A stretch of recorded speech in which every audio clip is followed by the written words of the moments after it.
আমার নীল রং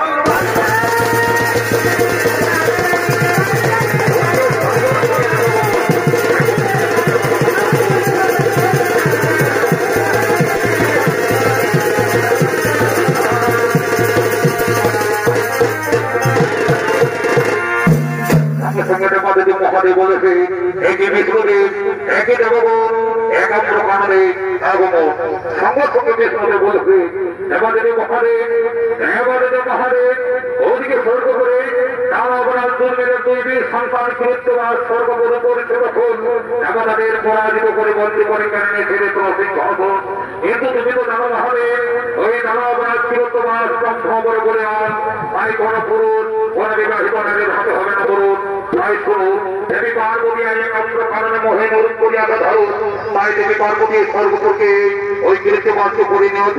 স্বর্গপুরে করে শান্তির সঙ্গে সঙ্গে দেবী পার্বতী বলেছে